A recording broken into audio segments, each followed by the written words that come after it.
ওকে, এখন হচ্ছে রাতের 1টা বাজে। আমি হচ্ছে আমার যে ফেসবুক আইডি, সেই আইডিটা হচ্ছে লগ আউট করলাম। লগ আউট করে হচ্ছে আমার ফোনে আম্মুর আইডিটাও লগ ইন করা আছে, তো সেই আইডিটাতে ঢুকতেছে।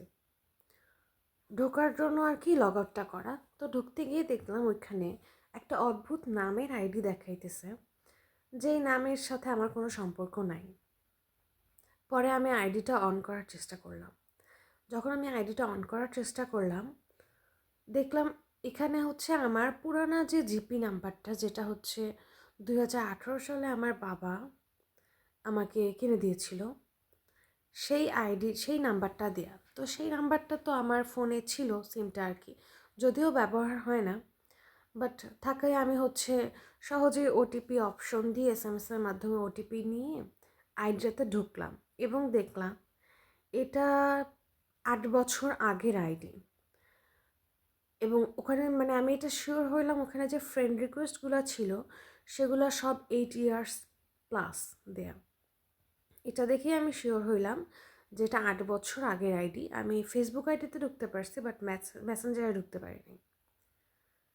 মানে ব্যাপারটা আসলে আমার কাছে অদ্ভুত লাগলো, জন্যই বলতেছি এই আইডিটা আমার বাবা সিমটা কেনার আগে যেই সিম চালাইতো তার হচ্ছে ব্যবহার করা আইডি হইতে পারে, বা তার ফেক আইডিও হইতে পারে, কারণ এটা 8 বছর আগের। আর আমার ফোন সিম কখনোই হ্যাক হয়নি কোনো আইডি। মানে এটা কতটা আনসেফ। আমরা বায়োমেট্রিক্সের সময় আরও বিভিন্ন সময় বিভিন্ন সিম কার্ড বাতিল করে দিই বা নাম্বার চেঞ্জ করে ফেলি, আর সিম কোম্পানি এটা আমার কাছে আনসেফ এই জন্য লাগতেছে যে আমরা বিভিন্ন সময় বিভিন্ন সিম বাতিল করে দেই, বা বায়োমেট্রিক্সের সময়ও দেখা গেছে যে 5টা 7টা সিম ছিল, হয়তো এক এক সময় এক একটা খোলা হয়েছে, একটা বা দুইটা বায়োমেট্রিক্স করছে, বাকিগুলো করেনি। বা বিভিন্ন সময় বাতিল হওয়া সিমগুলো তো সিম কোম্পানির একটা নিয়ম আছে যে 3 মাস 6 মাস বা 1 বছর যদি ওই সিম ব্যবহার না হয় তাহলে ওই সিমটা ওরা অফ করে দেয়। অফ করে দেওয়ার পরে ওটা অবশ্যই নতুন কোনো না কোনো গ্রাহক ওই সিমটা নিবে।